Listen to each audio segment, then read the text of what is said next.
For people who don't know what Celsius Networks collapse is, I'll just give a brief, like a 30-second version of that. So essentially, it was a cryptocurrency lending company that you could basically deposit your crypto assets, Ethereum, Bitcoin, whatever, into a Celsius wallet to earn a percentage yield, and you could take loans, pledging those cryptocurrencies as your security. And as of May 2022, I have data around it. So they had lent out around $8 billion. That's 8 billion with a B, and had almost 12 billion in assets under management. So that's a big number in terms of anything within the crypto space, right? What happened was in June 2022, due to extreme market conditions, they indefinitely paused all transfers without any reason.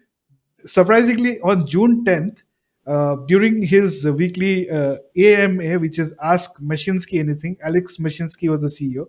He denied that they were having problems with clients accessing their funds.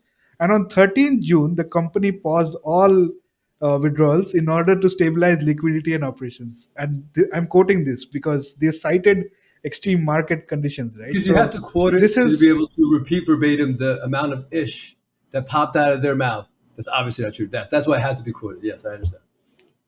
Absolutely. But have you analyzed what was the reason behind this collapse? I know some of the reasons were due to staked ether that we're pegging their Celsius token on and all of that. But can you explain it to our audience in a better way? Like, why did Celsius network collapse? Okay, so you're asking actually a very big question, because there's no way to know for certain at this point.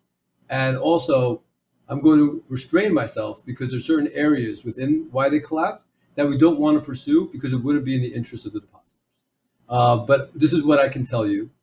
So first things first is that they incorporated in Delaware, or they were in a Series B. Okay, so they were raising funds. At that time, they were receiving financials. This is right at the end of what we know now was the bull market. So this is around November. And this is before the second market drawdown, which was, I believe, just immediately after literally the Series B was run. Now, the question is, those financials, did it show that the earnings owed exceeded the monies coming in, right? So at the point where they then went from, I believe it was Tel Aviv, but in Israel, they reincorporated into the state of Delaware. There's like an arbitration clause. A lot of people do that. Delaware's in that spot, no taxes. And then, but their legal jurisdiction would have technically been likely Hoboken. It would have been a legal argument, right? In New Jersey, right? New Jersey. And now the Chapter 11's in New York, right? And that's for a whole other thing. That should never have happened. But they engaged in a series of practices. At the time when they incorporated, the question is, were their 3 months evaluated? The 3 months balance sheet, the full financial, docs, was it evaluated? And if it was, whose oversight missed the fact that it required additional funding now during a recognized bear market, by the way. So you're not going to do a valuation and do a Series C, another raise. Half the valuation of your B, that's not really how these things usually work. You're not going to attract the funds. You're going to try to, but then the shareholders are going to tear each other apart. That's not going to happen. So you can't be dependent on future cash that is unlikely to happen. And also the Bitcoin mining operation, that's again was a speculative play on BTC, still looked like things were going bearish. So there's an argument with the P word, which we're not going to get into, that it was allowed to be incorporated in the States, which, by the way, was the reason why a lot of people invested in that app, specifically versus, let's say, Nexo, which is still publicly solvent, right? So that's one. Two, there were apparently 700 million in realized losses in MakerDAO and WBTC. Yeah, show me where, right? Show me where those losses came from. So we're not going to go beyond that, other than to say that we know some people over at Maker. We know people who reported these realized losses. So there would have been liquidations, or they would have been swapping out for something and taking the loss. None of that was available on chain. We know the vault and so on. So we're working with blockchain analysts on that. Others was the extraction of huge sums of money leading up to the market turbulent conditions of the principal shareholder, his wife, and some of their executive management. Also, it had to do with just irresponsible play. I mean, the basis price whereby the Bitcoin was at, or their staked ether was at. Then there was the issue with the ether, but this would have been more like just bad business decision when it comes down to court than it would be like malfeasance or gross neglect or embezzlement, right? And so There are real crimes that we're not going to say occurred. We're saying that allegedly occurred, and we are crowdsourcing the source documents now and doing the analytics, right, in the blockchain, knowing now that things went off chain, what assets were actually under management at the point of restriction versus at the point of filing versus the nonsense that they allowed in the court. All these decisions that are happening in the court right now, like we're picking them apart, right? At the end of the day, it's simply to gain leverage. So we can show there was 5 points of criminality, minus Mashitsky, by the way, who will go after, allegedly, who committed a bunch of crimes, right? But that's after the fact. It's about getting the leverage over the existing shareholders to say, guys, listen, we need to go reorganize. We need to go do X, Y, and Z.